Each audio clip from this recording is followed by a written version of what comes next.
আজি এ প্রভাতে রবির কর, কেমনি পুষিল প্রাণের পর, কেমনি পুষিল প্রাণের আধারে প্রভাত পাখির গান। ভাষার মাসে শহীদ আব্দুল জব্বারের জন্মভূমি ময়মনসিংহে স্কলার্স ফোরাম কর্তৃক আয়োজিত আজকের এই কৃতি শিক্ষার্থী সংবর্ধনা অনুষ্ঠানে উপস্থিত আজকের প্রোগ্রামের প্রধান অতিথি, বিশেষ অতিথি, অভিভাবক বিন্দু এবং আমার সামনে যাদেরকে নিয়ে আজকের একটা সুন্দর প্রয়াস, আমার খুব কাছের ভাই ও বোনেরা, শুভ সকাল, আসসালামু আলাইকুম। তোমরা সবাই কেমন আছো? ভালোর আওয়াজটা মনে হয় একেবারে ছোট। সবাই কেমন আছো? খাওয়া দাওয়া হয়নি না? হ্যাঁ, আসলে আমাকে বলা হয়েছে বক্তৃতা দেওয়ার জন্য। বক্তৃতা মানে বক যোগ তিতা, তিতা ভগবানী। তো খালি পেটে তিতা কিছু খাওয়া যায়? যায়, বাট যখন এটা ওষুধ হয় তখন তো খেতে হয়, ঠিক না? কষ্ট হলেও খেতে হয়। তো তাহলে আমি বিশ্বাস করি তোমরা ঔষধ হিসাবে এই তিতা ওষুধটি খেতে হবে। পারা যাবে? যাবে? আওয়াজটা একেবারে ছোট। পারা যাবে? আচ্ছা, আমি this is the second time to visit education based area Mymensingh. আমি আমার লাইফে দ্বিতীয়বার এসেছি ময়মনসিংহে। তার আগের বার এসেছিলাম বাকরিবির একটি প্রোগ্রামে, বাংলাদেশ কৃষি বিশ্ববিদ্যালয়ের একটি প্রোগ্রামে। সেকেন্ড টাইম হচ্ছে এই প্রোগ্রামে। ময়মনসিংহ আসলে আমার মধ্যে এক ধরনের আবেগ কাজ করে, কারণ ময়মনসিংহ নামের মধ্যে এক ধরনের বড়ত্ব ভাব আছে, ঠিক না? ময়মনসিংহ মানে যাদের মন সিংহের মতো। আমি কি সত্য বলছি? রংপুরের ভাষা মাই মানে আমি, মন মানে মন, আর সিংহ মানে সিংহ। ময়মনসিংহ মানে কি? আমাদের মন সিংহের মতো। আমি একটি কবিতা পড়েছিলাম যে নামের বড়াই করো না তো নাম দিয়ে কি হয়, নামের মাঝে পাবে না তো সকলের পরিচয়। কিন্তু আজকে কেন যেন কবিতাটি পরিবর্তন করতে ইচ্ছে করছে যে নামের বড়াই করো তোমরা, নাম দিয়ে সব হয়, নামের মাঝে পাবা তোমরা ময়মনসিংহের পরিচয়।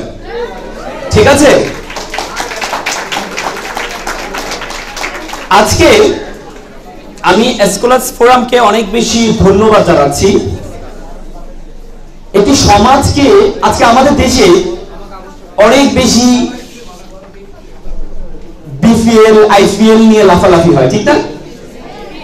খুদে গন্ধরাজ, তারপরে ক্লোজ অফ ওয়ান, এটা নিয়ে অনেক বেশি লাফালাফি হয়, ঠিক না?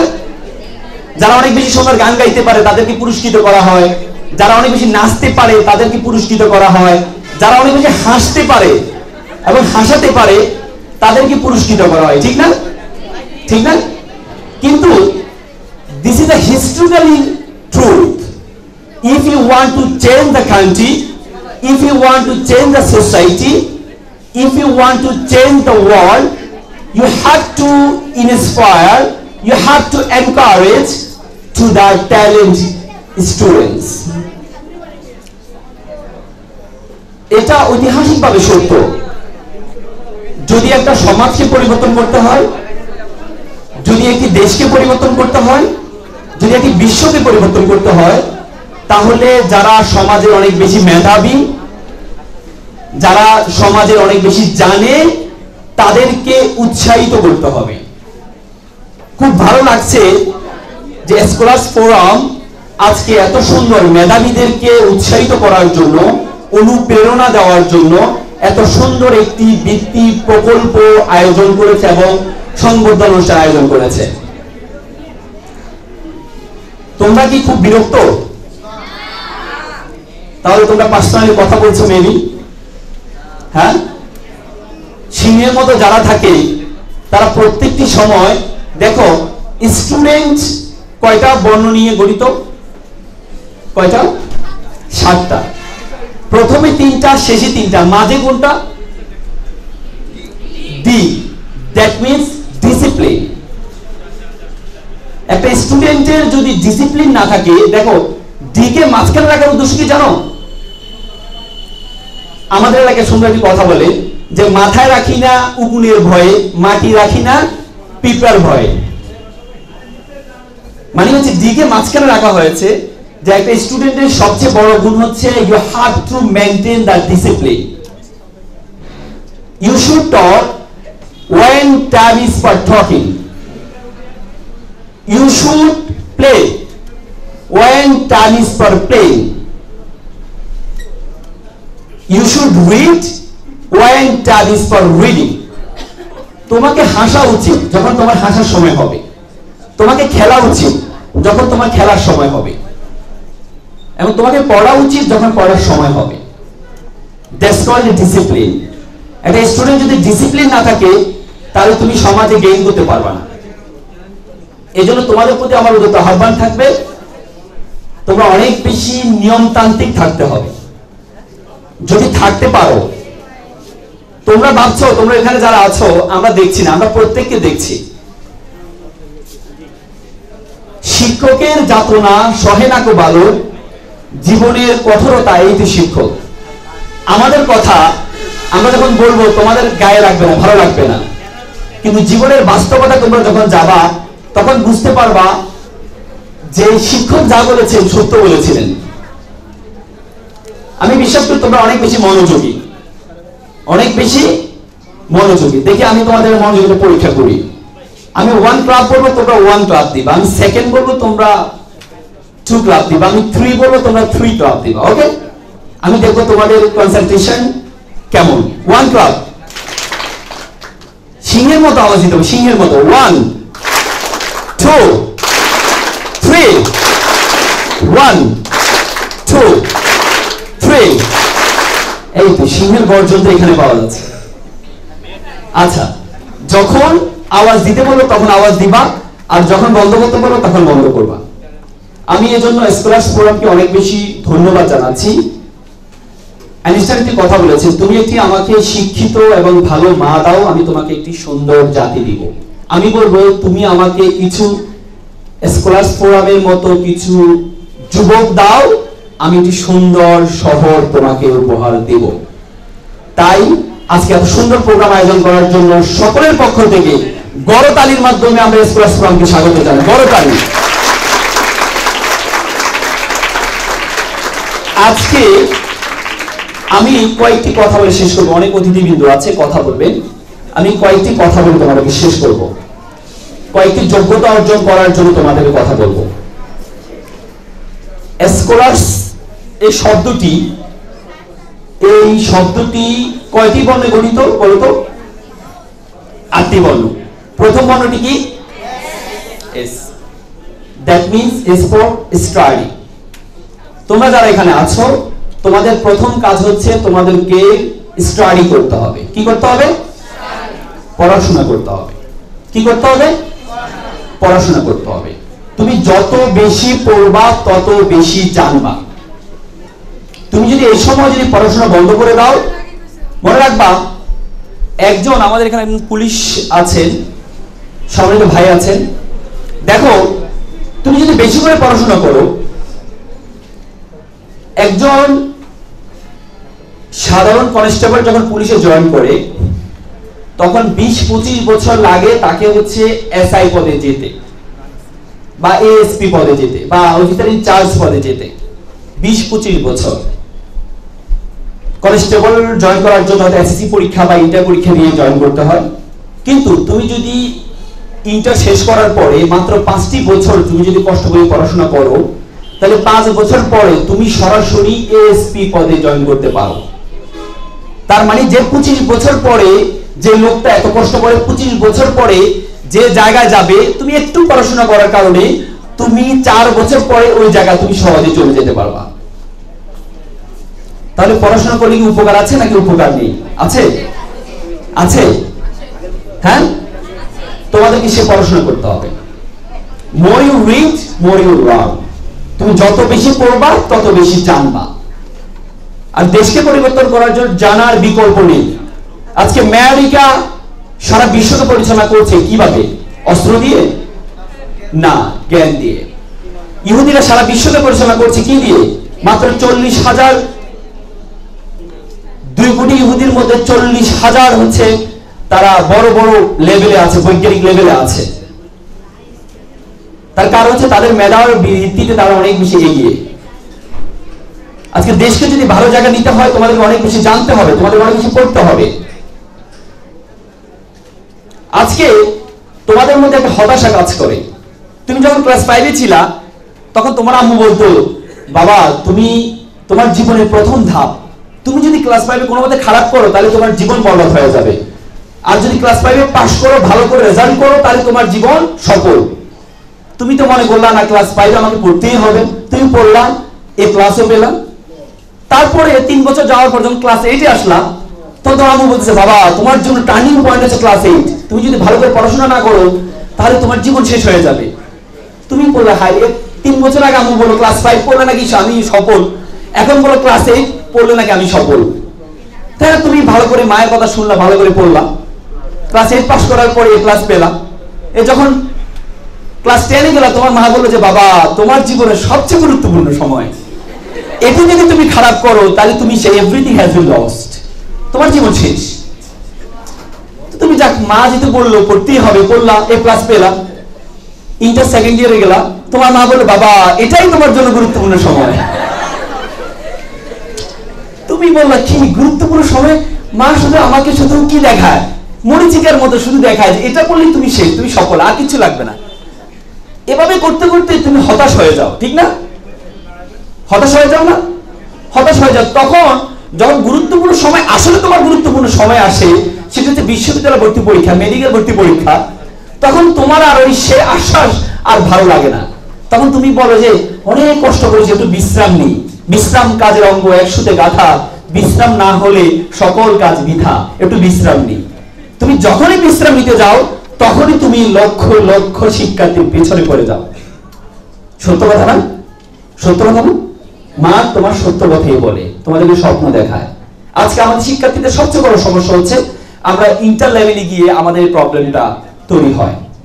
আমরা ইন্টার পাস করার পরে আমরা একটু বিশ্রামে যাই, 6 মাস বিশ্রামে যাই। এই বিশ্রামে যেতে গিয়েই আমরা পিছনে পড়ে যাই। তবে সেটা করা যাবে? তোমাদের টার্নিং পয়েন্ট হচ্ছে ওই 6 মাস। এগুলো হচ্ছে তোমার ইট, তা স্যার বলেছিল ইট তৈরি করা, তোমার ফাউন্ডেশন তৈরি করা, এগুলো। তো সুতরাং তোমরা হতাশ হবে না, তোমাদের পড়াশোনা করতে হবে। বিশ্ববিদ্যালয় মেডিকেল পর্যায়ে যাওয়ার পরে তোমাদের লাইফের গুরুত্বপূর্ণ টার্নিং পয়েন্ট ওইটি তোমার জন্য। অভিভাবকদের প্রতি আমার কয়েকটি কথা আছে, এখানে অভিভাবকরা আছেন। প্রথম কথা হচ্ছে, আপনি চান আপনার সন্তান সবকিছু করুক। পাশের বাসার মেয়েটা নাচে, আমার ছেলেও নাচবে। পাশের বাসার ছেলেটা গান গায় সুন্দর, আমার ছেলেটা গায়ক হবে, এটা আমি চাই। পাশের বাসার ছেলেটা ভালো খেলে, আমি চাই আমার ছেলেও ছক্কা মারুক, ঠিক না? এটা আপনার আবেগ, এটা আপনার অনুভূতি, আমরা রেসপেক্ট করি আপনার অনুভূতিকে। কিন্তু সত্য কথা হচ্ছে আপনার ছেলে সবকিছুতে 100 হবে না। আপনি সবকিছু ছেলেকে বানাতে চাইবেন না। তার কারণ হচ্ছে, ধরুন আপনার কাছে 3 গজ কাপড় আছে, আপনি একটা সেলাই দোকানে গিয়ে বললেন যে আমাকে একটা 3 পিস সেলাই করতে হবে। টেলার লোক বললো, হ্যাঁ অবশ্যই সেলাই করা যাবে, একটা বড় জামা সেলাই করা যাবে। আপনি একটু পরে গিয়ে বলেন আমাকে আরেকটা ওড়না সেলাই করতে হবে, বললো ওকে সমস্যা নেই, সেলাই করে দিব।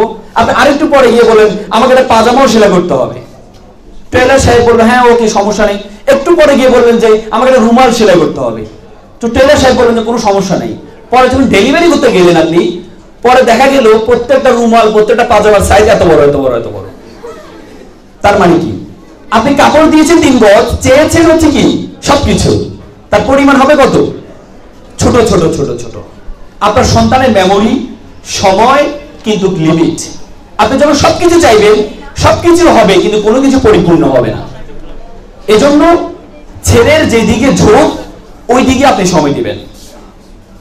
আপনি ক্যারিয়ার তো এখন ভিন্ন ধরনের হতে পারে। সবাইকে পড়াশোনা করতে হবে তা কিন্তু নয়, সবাইকে কি করতে হবে, পড়াশোনা করতে হবে তা কিন্তু নয়। তবে পড়াশোনা করতে হবে তোমাকে আলো দেখার জন্য, পথ দেখার জন্য। তার মানে সবকিছু পড়াশোনা না। আচ্ছা, ক্যারিয়ার গঠন করা যায় হচ্ছে খেলার মাধ্যমে। তুমি সাকিব আল হাসান হতে পারো। আপনার ছেলে যদি খেলাধুলার যোগ থাকে, আপনি ওইদিকে দিয়ে দেন আপনার ছেলেকে। আপনার ছেলে যদি ভালো ফটোগ্রাফার হয়, হ্যাঁ, আপনি একটা তার ওইদিকে দিয়ে দেন তাকে। আপনার 3 ইডিয়টস মুভিটা দেখেছেন, মুভি থেকে শিক্ষা গ্রহণ করুন। যেদিকে ঝোঁক, আপনি চিন্তা করেন আমার বোনের ছেলে ডাক্তার হয়েছে, আমার ছেলেকে ডাক্তার হতে হবে। আপনি চিন্তা করেন আমার এই কি বলে জায়ের ছেলে ইঞ্জিনিয়ার হয়েছে, আমার ছেলেকে ইঞ্জিনিয়ার হতে হবে না। আপনি দেখেন আপনার ছেলে কোন দিকে ঝোঁক। আর আমাদের অভিভাবকদের আরেকটা সমস্যা হচ্ছে, আমরা সন্তানদেরকে হতাশ করে দিই। একটা কিছু হলে তোর দ্বারা কিছু হবে না, তুই শেষ, যা চলে আয়। তো মানে হোস্টেলে যখন তুই গাড়ি উঠে নিয়ে চলে আসো, তোমার দ্বারা কিছু হবে না, আসো হাল চাষ করো, চলে আসো। কিন্তু টমাস আলভারেজের নাম শুনেছেন? কে ছিল? কে ছিল? কি আবিষ্কার করেছিল? বাতি আবিষ্কার করেছে। সুন্দর, তোমরা সবাই জানো। তিনি যখন স্কুলে পড়তেন, তার স্কুল টিচার একটা চিরকুট দিয়ে তার মাকে বললেন, আপনার ছেলের মতো গবেট ছাত্র আমাদের স্কুলে রাখা সম্ভব না। কিসের মধ্যে লিখেছিলেন? একটা চিঠির মধ্যে। মা চলে গেলেন বাসায়, বলল যে মা, স্যার কি দিয়েছে? মা চিঠিটা ধরে বলছে, স্যার বলল আপনার ছেলের মতো এত বড় মেধাবী ছাত্র এই নর্মাল স্কুলের জন্য যোগ্য নয়। ছেলে উৎসাহ পেয়েছে, উদ্দীপনা পেয়েছিল যে আমি এত মেধাবী, এটা তো আগে জানতাম না। সেই বৈজ্ঞানিক হয়েছিল। পরবর্তীতে সে এই চিঠিটা নিয়ে, সে যখন বড় হওয়ার পরে চিঠিটা, মা মারা গিয়েছিল, চিঠিটা পেয়েছিল। চিঠিটা লেখা আছে যে আপনার ছেলের মতো ঘরের ছেলে এই স্কুলে রাখার অবস্থা নেই। সে কান্না করে বলেছিল, এই মায়ের সে উৎসাহ উদ্দীপনা আমার জীবনের জন্য সবচেয়ে বড় টার্নিং পয়েন্ট ছিল। আমি আজকে সফলতার পিছনে, আমি আজকে বড় হওয়ার পিছনে সবচেয়ে বড় টার্নিং পয়েন্ট ছিল আমার মায়ের উৎসাহ উদ্দীপনা। তোমরা যারা বড় হতে চাও, তোমরা যখন বড় হতে যাবা, তোমাদেরকে অনেকে অনেক ধরনের কথা বলবে। একটা ব্যাঙ গাছে উঠছিল, ব্যাঙের কাছ থেকে গাছে উঠা না, ঠিক না? গাছে উঠছিল, সে একটু কানে কম শুনতো। চারপাশ থেকে ব্যাঙ বলছে, অন্য ব্যাঙগুলো বলছে, এই ব্যাঙ তোর কাজ তো গাছে উঠা না, নেমে যা নেমে যা, তোর কাজ গাছে উঠা না, তোর কাজ হচ্ছে পানিতে থাকা। বেচারা তো কানে কম শুনে, বেচারা শুনে নাই। তখন বেচারা মনে করছে তাকে উচ্চ উদ্দীপনা দেওয়া হচ্ছে। মানে এভাবে তো কি আমরা কি এভাবে মানাও করি, আবার এভাবে কি তাকে উৎসাহ দিই, ঠিক না? তো সে ভাবছিল তাকে উৎসাহ দেবে, সে পরবর্তী গাছে উঠে যায়। বলছে, আরে তোকে আমরা এতবার নিষেধ করলাম যে গাছে উঠিস না, এটা তোর কাজ না, তুই কিভাবে গাছে উঠে গেলি? সে বলল, আমি ভাবছিলাম তোরা আমাকে উৎসাহ দিয়েছিস, উঠ উঠ, তোর কাজ এটা, উঠ। তার মানে তোমরা যখন বড় হতে যাবা, পেছন থেকে অনেকজন অনেক রকম কথা বলবে তোমাকে যে এটা তোমার কাজ না। তুমি যখন ইংলিশ শিখতে যাবা, কিছু ইংরেজি শব্দ বলবা, তখন বলবে যে বাংলা কুত্তা কি মানে ইংরেজিতে খেউ দেয়, ঠিক না? বলি না তো? হ্যাঁ, তোমার বন্ধুরা তোমাকে বলবে এই ছেলে কি করছে এগুলা। কিন্তু but you must mind it, you have to continue, you have to continue. তোমাকে এগিয়ে যেতে হবে, তোমাকে বধির হয়ে যেতে হবে। তোমাকে কি হতে হবে? বধির হয়ে যেতে হবে। এজন্য যতজন পেছন থেকে যত কথাই বলবে, তুমি সেটা না শুনে এগিয়ে যেতে হবে। পারা যাবে? পারা যাবে? ওকে, তাহলে প্রথম বর্ণ ছিল কি? এস। দ্বিতীয় বর্ণ কি? C. C for character. Character means চরিত্র। আজকে আমাদের দেশে we have a huge doctor, we have a huge engineer, but we have a lack of honest engineer and a lack of honest teacher. আমাদের প্রচুর doctor আছে আমাদের দেশে, প্রচুর ইঞ্জিনিয়ার আছে আমাদের দেশে, প্রচুর ছাত্র ছাত্রী আছে, কিন্তু সবচেয়ে বড় অভাব হচ্ছে সৎ ডাক্তারের, সৎ ইঞ্জিনিয়ারের, সৎ স্টুডেন্টের। বলছে কেমন স্টুডেন্টরা কি খারাপ কাজ করে? খারাপ কাজ করে না। প্রশ্ন দেখে দেখে কি লেখে? প্রশ্ন ফাঁস কারা করছে? কারা করছে? স্টুডেন্টরা করছে। বাট তোমাকে সেদিকে সৎ হতে হবে। তুমি যদি ভাবো যে আমি প্রশ্ন লিখি এটা ভালো রেজাল্ট করে ফেলবো, তুমি সফল হয়ে গেলে, আসলে সফল না। ইউনিভার্সিটি অফ সাউথ আফ্রিকা তার গেটে লেখা আছে বড় করে, তুমি যদি একটা জাতিকে ধ্বংস করতে চাও তাহলে পারমাণবিক বোমা প্রয়োজন নেই, ডিনামাইট প্রয়োজন নেই। তুমি জাতির শিক্ষা ব্যবস্থার মধ্যে দুর্নীতি প্রবেশ করিয়ে দাও, তাহলে সেই শিক্ষা ব্যবস্থা দিয়ে যদি কোনো ডাক্তার হয়, সে ভুল চিকিৎসা দিলে শত শত মানুষ মারা যাবে। সেই শিক্ষা ব্যবস্থা দিয়ে যদি কোনো ইঞ্জিনিয়ার হয়, সেই ভুল বিল্ডিং তৈরি করবে, বিল্ডিং ধসে শত শত লোক মারা যাবে। সেই শিক্ষা ব্যবস্থা দিয়ে যদি কোনো রাজনীতিবিদ হয়, তাহলে সেই তার দেশকে উল্টা পথে নিয়ে যাবে। তো সুতরাং একটা দেশ automatically within 10 years has been broken. তো সুতরাং তোমরা যদি মনে করো যে তোমরা কষ্ট করতে ভাস করে বড় বড় রেজাল্ট করে ফেলবা, কিন্তু একটা জাতির জন্য, একটা দেশের জন্য, তোমাদের জন্য ভালো কিছু হবে না, তাহলে তোমরা বলবে আই হ্যাভ এ জিপিএ 5, বলছো না? বলছো না? এজন্য তোমাদেরকে চরিত্রবান হতে হবে। কি হতে হবে? চরিত্রবান হতে হবে। বিলি গ্রেমেন তার কোয়ারিমেন বইতে লিখেছেন, when wealth is lost, nothing is lost. Health is lost, something is lost. But character is lost, everything is lost.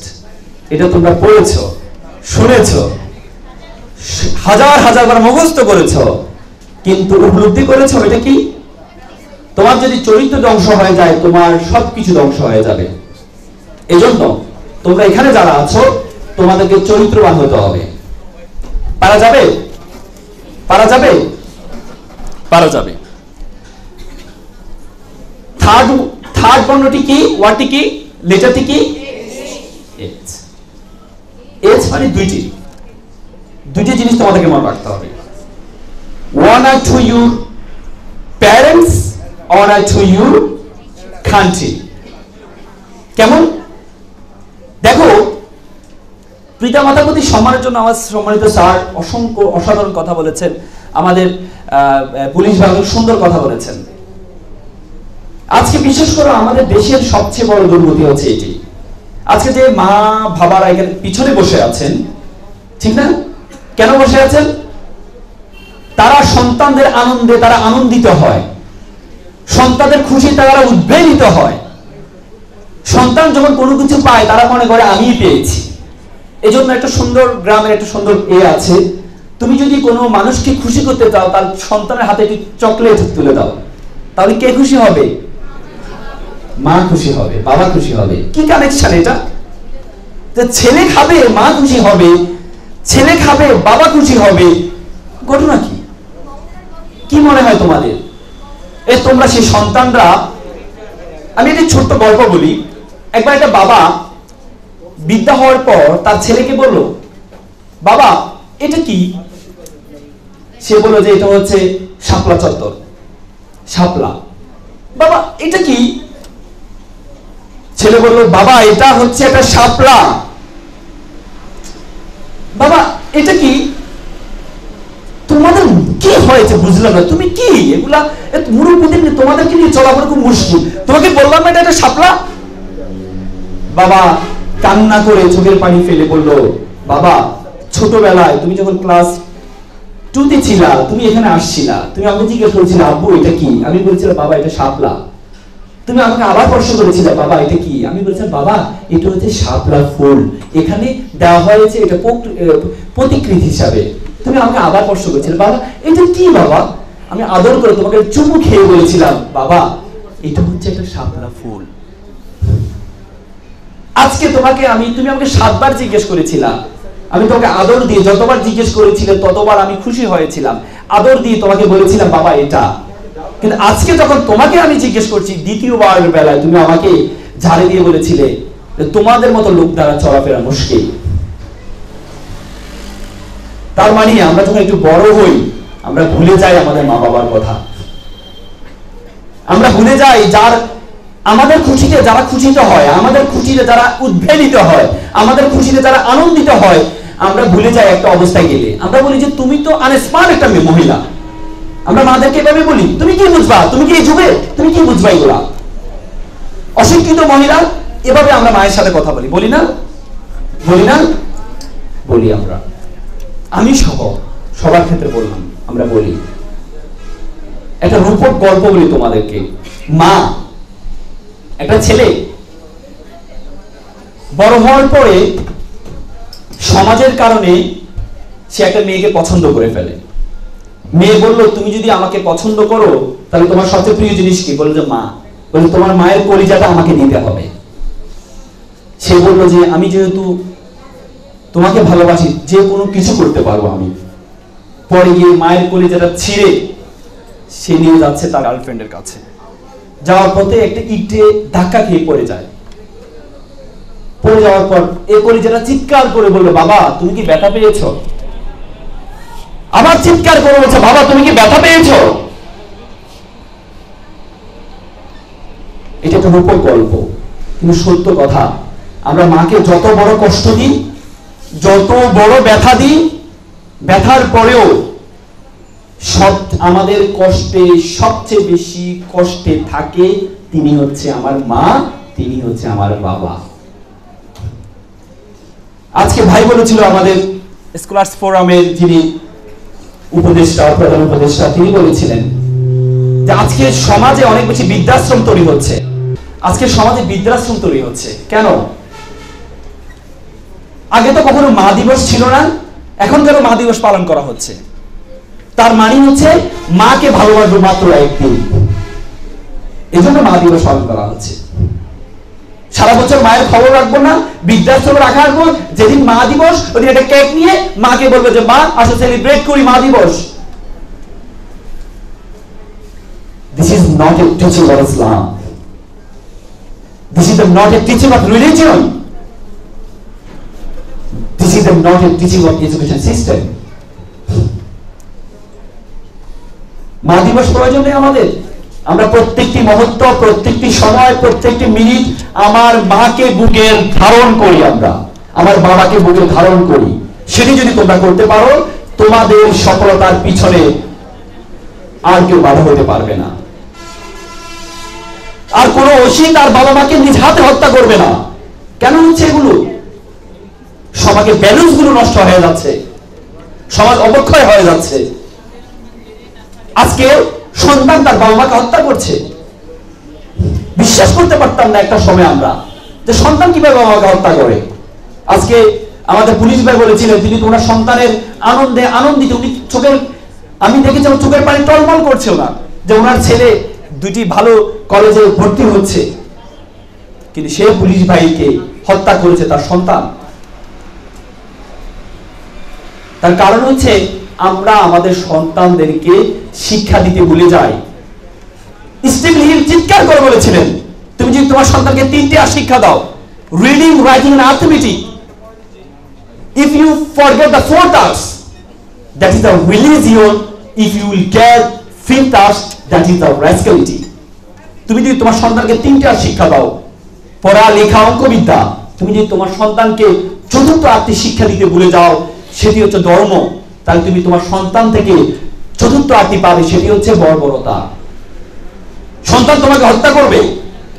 আজকে আমরা ছেলেদেরকে ইংলিশে প্রাইভেট পড়াই, আমরা ছেলেদেরকে আজকে বাংলা প্রাইভেট পড়াই, বিজ্ঞান প্রাইভেট পড়াই 5,000 6,000 টাকা দিয়ে, কিন্তু আমরা ধর্ম শিখে দিয়ে মাত্র 500 টাকা দিতে আমাদের কষ্ট হয়।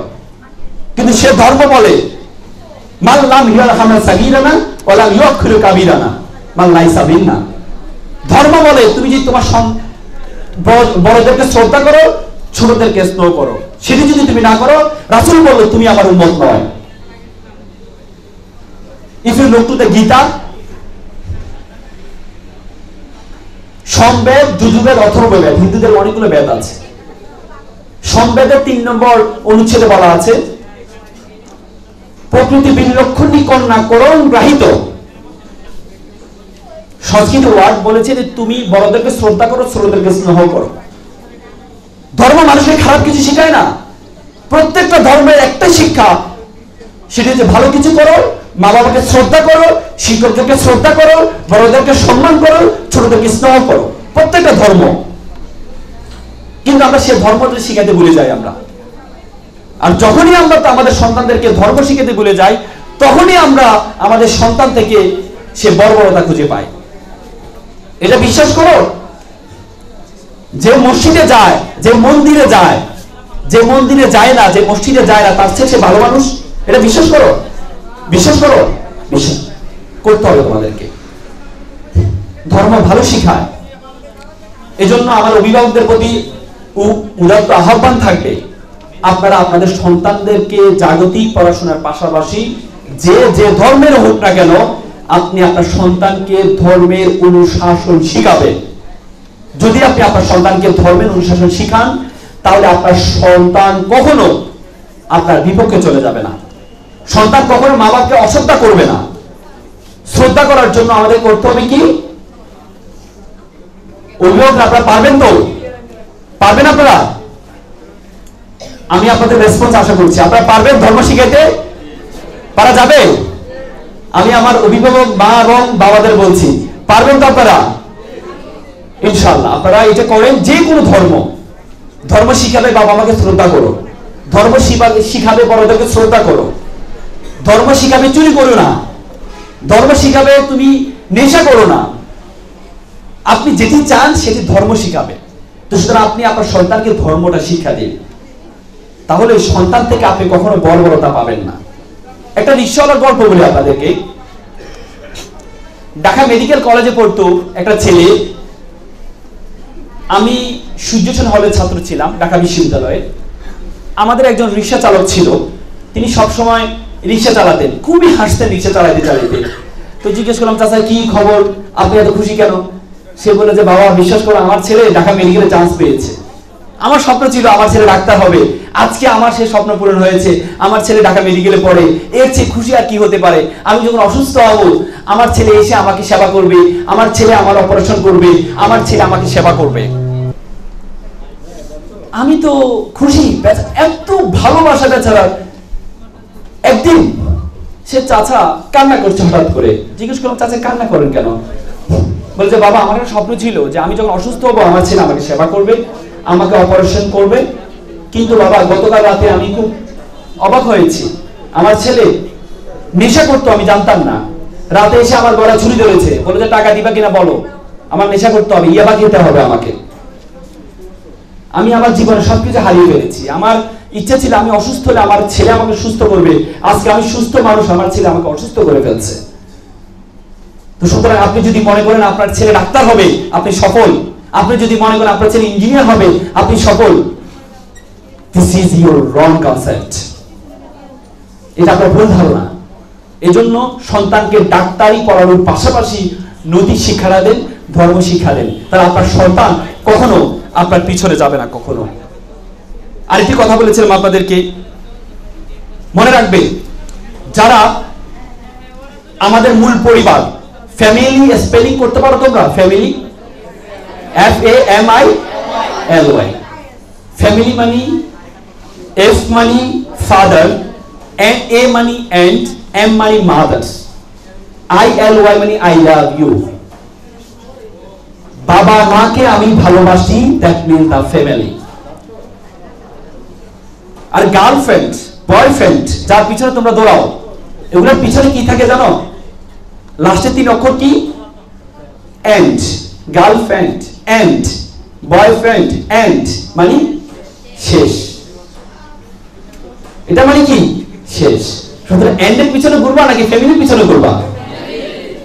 তাহলে বলো তো, father and mother I love you. পারা যাবে এটা? Father and mother I love you. Girlfriend, boyfriend, all are end. Okay? Okay. দ্বিতীয়টা হচ্ছে honor to your country। কত সুন্দর, আমি খুব অবাক হয়েছি। খালি মুখে কোনো বাজনা ছাড়া এত সুন্দর হৃদয়গ্রাহী গান গাইতে পারে শিল্পীরা, আমার ইতিপূর্বে আমার জানা ছিল না। এত সুন্দর গাইতে পারে, আমি যখন শুনছিলাম আমার মনে হচ্ছিল আরেকটা গান শুনি।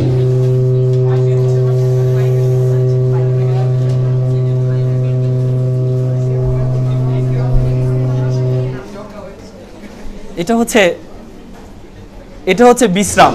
আমি বললাম না, বিশ্রাম কাজের অঙ্গ, এক সুতে গাথা, বিশ্রাম না হলে সকল কাজ বৃথা। একটু সমস্যা হবে বিশ্রাম নেওয়ার জন্য, ঠিক না? কারণ তোমাদের একটু কষ্ট হচ্ছে, শোনা সবচেয়ে বড় কষ্ট, এটা জানো? হ্যাঁ, বলা খুব সহজ। এজন্য আমরা যারা এখানে কথা বলছি, আমরা একসময় কিন্তু কথা শুনতাম। If you want to be a good speaker, you have to be good listener. তুমি যদি ভালো বক্তা হতে চাও, তোমাকে ভালো শ্রোতা হতে হবে। এই জন্য আমরা একসময় শ্রোতা ছিলাম, আজকে এখানে বক্তা হিসেবে কথা বলছি। তোমরা আজকে শ্রোতা হিসেবে আছো, প্রত্যেকের চোখের মধ্যে আমি দেখতে পাচ্ছি তোমরা একদিনকে এখানে দাঁড়িয়ে কথা বলবা। পারা যাবে? আমার কথা কি শোনা যায়? পেছনে শোনা যায় কথা? শোনা যায় না মনে হয়। আমার কথা কি শোনা যায় পেছনে? যায় না নাকি?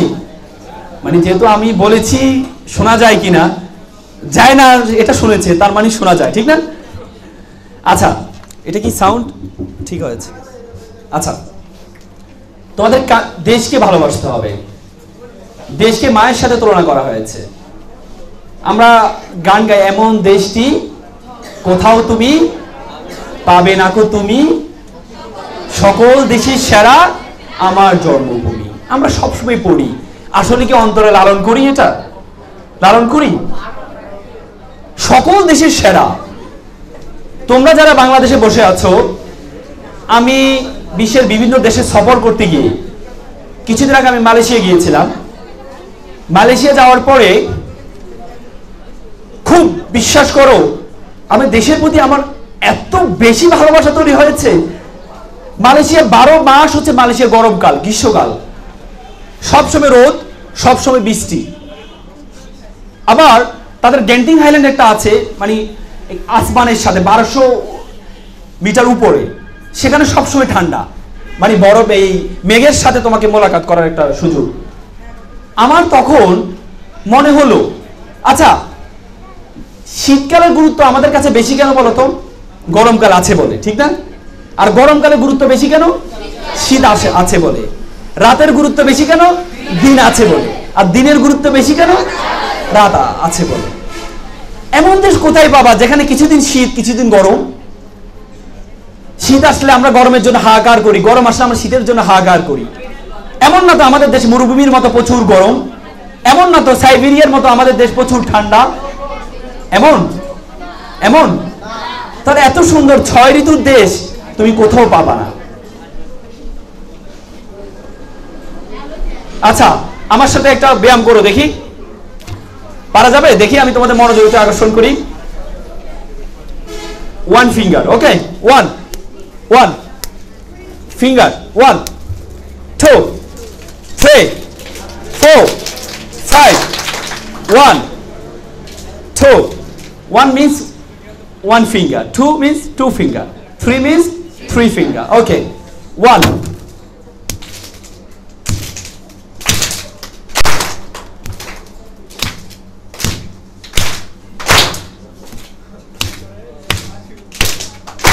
অসাধারণ। আমি অনেক জায়গায় দেখেছি তারা পারে না, তোমরা পেরেছো। তোমাদের জন্য একটা হাতে তালি তোমরা দাও।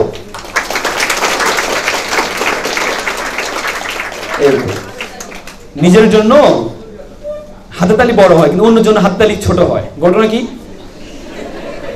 আচ্ছা বলো তো, বাংলাদেশের জাতীয় খেলা কি?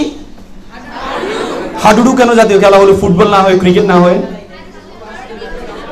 হাডুডুর কাজ কি জানো? একজন আগালে আরেকজন ধরে রাখা। খেয়াল করেছো? একজন আগালে আরেকজন। বাঙালি যদি স্বভাব হচ্ছে একজন আগালে আরেকজন পিছন থেকে ধরে রাখে, আর আরেকজন খোঁচা মারে। আমাদের স্বভাব অনুযায়ী আমাদের জাতীয় খেলা করা হয়েছে কি? হাডুডু। এটা খেয়াল করেছো? খেয়াল করেছো? হ্যাঁ, মানে বাঙালি জাতির স্বভাব হচ্ছে একজন আগাবে আরেকজন পিছন দিয়ে দৌড়বে, একজন আগাবে আরেকজন পিছন দিয়ে দৌড়বে। এজন্য জাতীয় খেলা হাডুডু করা হয়েছে। ইনশাআল্লাহ আমরা অচিরে চাই আমরা এই স্বভাব থেকে পরিবর্তন হয়ে আমাদের জাতীয় খেলা হবে কি? ক্রিকেট, ওকে, ফুটবল, আচ্ছা যা কিছু হোক হোক, বাট হাডুডু যেন না হয়, ওকে।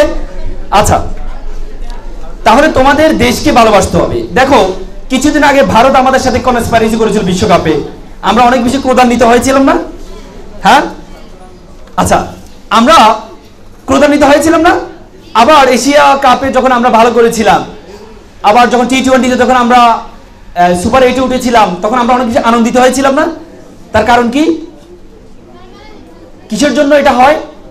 যে দেশের যখন কষ্ট হয় আমরা কাঁদি, দেশের যখন সফলতা আসে তখন আমরা হাসি। ঘটনা কি? এটা কিসের জন্য হয়? দেশপ্রেম, দেশকে ভালোবাসি বলে, দেশকে ভালোবাসি বলে। এই জন্য দেশকে লালন করতে হবে। দেশকে লালন করতে হলে তোমাদেরকে অনেক বেশি জানতে হবে, পড়াশোনা করতে হবে, তোমাদেরকে কম্পিটিশন করতে হবে। You have to compete not only the Mymensingh town, you have to compete the whole country, you have to compete the all over the world. তোমাদেরকে শুধু ময়মনসিংহ শহরে কম্পিটিশন করলে হবে না, তোমাদের দেশকে বিশ্ব দরবারে নেওয়ার জন্য তোমাদেরকে অল ওভার দ্য ওয়ার্ল্ডে তোমাকে কম্পিট করতে হবে। আমাদের দেশকে অনেক ছোট বলে অনেকে অনেক বেশি করে।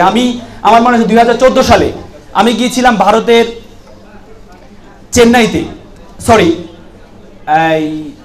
পাঞ্জাবের রাজধানী সেটি হচ্ছে চণ্ডীগড়ে একটা ওয়ার্ল্ড গ্লোবাল সামিট ছিল। বিশ্বের প্রায় 102টি রাষ্ট্রের প্রতিনিধি আসছিল, বাংলাদেশে আমি গিয়েছিলাম। যার পরে ওখানে সব দেশের ফ্ল্যাগ আছে, আমার দেশের ফ্ল্যাগ নেই। সবাইকে 5 স্টার হোটেলে রাখা হয়েছে, আমার মতো কয়েকটি রাষ্ট্রকে 3 স্টার হোটেলে রাখা হয়েছে। সবাই বক্তব্য দিচ্ছে, প্রত্যেকে বক্তব্য দেওয়ার সুযোগ করে দেওয়া হয়েছে। বাংলাদেশকে বক্তব্য বলছে, লাস্টে বলছে এনিওয়ান লেফট, কেউ কি বাকি আছো কথা বলার জন্য? তো আমি পিছন থেকে আমি হাত তুললাম, বলছি you from? I am from Bangladesh. Are you agree to speech here? Ya, I am fully agree to speech here. Come to the dais. আমি স্টেজে গেলাম, আমি 40 মিনিট কথা বলেছি। আমি বললাম, ইজ ইট ইউর হসপিটালিটি? এটা আপনাদের মেহমানদারি? আপনাদের পার্শ্ববর্তী রাষ্ট্র আমরা বাংলাদেশ, আপনাদের দুঃখে থাকি, কষ্টে থাকি, আপনাদের আনন্দে আমরা থাকি, অথচ বাংলাদেশের ফ্ল্যাগ নিতে আপনাদের কষ্ট হয়। আমার দেশে আসুন। হসপিটালিটি কাকে বলে? But the kinds of hospitality I will show you. আমাদের দেশে আসুন। মেহমানদারি কাকে বলে আমি আপনাকে দেখাবো। আপনি আমার দেশের ফ্ল্যাগ নিতে আপনাদের কষ্ট হয়। আমরা ছোট দেশ বলে আমাদেরকে রেখেছেন 3 স্টার হোটেলে, আর তাদেরকে 5 স্টার হোটেলে রেখেছেন। This is not a symbol of your hospitality. আমি 40 মিনিট কথা বলেছিলাম আমার দেশকে নিয়ে। পরবর্তীতে বক্তব্য শেষ হওয়ার পরে ওরা আমাকে 5 স্টার হোটেলে নিয়ে গেছে আবার। তারপরে তো এবার ফ্ল্যাগ করলো, পরের দিন ফ্ল্যাগ করলো, 5 দিন ব্যাপী প্রোগ্রাম ছিল। পরের দিন আবার আমাকে মোট প্রায় 22টি রাষ্ট্রকে তারা দিল্লিতে নিয়ে গিয়েছিল। দিল্লিতে একটা প্রোগ্রামে, পরে আমাকে নিয়ে গেল। ওখানে নিয়ে যাওয়ার পরে ওখানে একটা সার্ক ইউথ ফোরাম আছে, আপনারা জানেন। সার্ক ইউথ ফোরামের একটা প্রোগ্রাম হয়েছে। প্রোগ্রাম হওয়ার পর বাংলাদেশের প্রথম ওখানে আমি প্রায় 20 মিনিট কথা বলেছিলাম। আমি কথা বলেছিলাম সার্কের রাষ্ট্রগুলোর মধ্যে কিভাবে সম্পর্ক বিল্ড আপ করতে হবে। আমি বলছি সার্কের রাষ্ট্রের মধ্যে সম্পর্ক বিল্ড আপ করতে হলে আমাদেরকে যেটি করতে হবে সেটি হচ্ছে, প্রথমে আপনারা বলেছেন মন খুলে দাও, আমি বলবো মন খোলার আগে বর্ডার খুলে দাও আগে। ইউরোপিয়ান ইউনিয়নের তো কোনো বর্ডার নেই, তো সুতরাং আপনি মন খোলার জন্য বারবার বলছেন, কিন্তু you have to first the open the borders. আপনি বর্ডার বন্ধ করে রাখবেন, আবার বলবেন কি মন খুলে দাও, সে খোলা সম্ভব নয়। তারপর আমি বিভিন্ন রাষ্ট্রের কথা বললাম, সাউথ এশিয়ান রাষ্ট্রগুলোর কথা বললাম। পরবর্তীতে ইলেকশন হয়েছে, আলহামদুলিল্লাহ আপনাদের দোয়ায় আমি 8টি ভোটের মধ্যে আমি 6টি ভোট পেয়েছিলাম এবং সার্ক ইউথ ফোরামের প্রেসিডেন্ট হয়েছিলাম। এজন্য আপনাদেরকে আমি এই উদাহরণটি দেওয়ার তার কারণ হচ্ছে, আমাদেরকে আমরা যদি নিচে বসে থাকি, ব্যাঙের মধ্যে বসে, ব্যাঙ একটা গর্তের মধ্যে থাকে, সে চিন্তা করে এটাই মহাসাগর, কিন্তু উপরে যখন উঠে তখন বলে যে আরো বড় মহাসাগর আছে। আপনারা এখানে যারা আছেন, আপনাদের প্রত্যেককে কম্পিটিশন করতে হবে অল ওভার দ্য ওয়ার্ল্ড, সারা বিশ্বে। পারা যাবে? তো সুতরাং নিজেকে ছোট ভাবলে ছোটই হবে। স্বপ্ন দেখতে হবে বড় দেখে, স্বপ্ন দেখতে হবে অনেক বড়। স্বপ্ন যদি আপনার বড় না হয় তাহলে আপনি সোসাইটিকে কিছু দিতে পারবেন না। স্বপ্ন দেখতে হবে অনেক বড়। এজন্য এখানে যারা আছেন, এপিজে আবুল কালাম বলেছেন, স্বপ্ন সেটি নয় যেটি তোমাকে ঘুমিয়ে রাখবে, স্বপ্ন হচ্ছে সেটি যেটি তোমার বাস্তবায়ন করতে গিয়ে তোমার ঘুম আসবে না। মনে রাখবে, প্রজাপতি, আজকে আমরা দার্শনিক আরেকটি কথা বলেছেন, প্রজাপতির পিছনে ঘুরিও না, ফুলের চাষ করো, প্রজাপতি তোমার পিছনে ঘুরবে। তার মানে তোমরা এখন যে পিছনে ঘুরছো, ছেলেরা মেয়েদের পিছনে ঘুরছো, মেয়েরা ছেলেদের পিছনে ঘুরছো, সেটি এখন তোমাদের সময় নয়।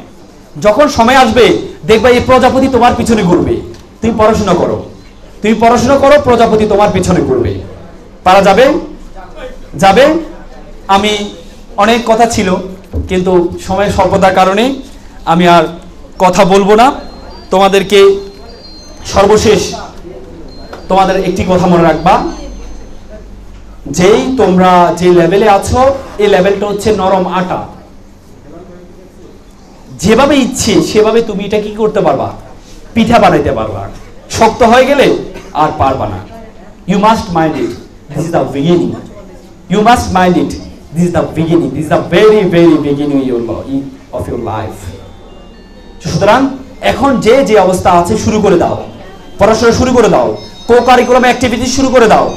তোমাদের বলছে আজকে ভাষার মাস।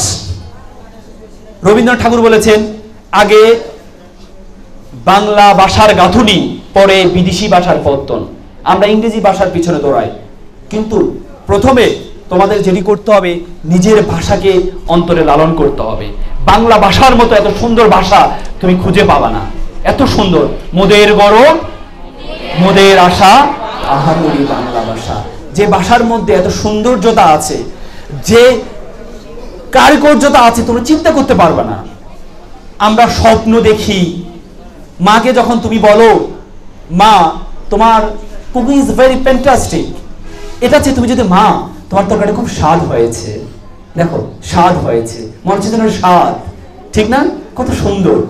এজন্য নিজের ভাষাকে লালন করো, ভাষাকে নিয়ে গর্ব করো, এটাকে ভালো করে শেখার চেষ্টা করো। সকলেই ভালো থাকবা, সকলেই আমার জন্য দোয়া করবেন। আসসালামু আলাইকুম।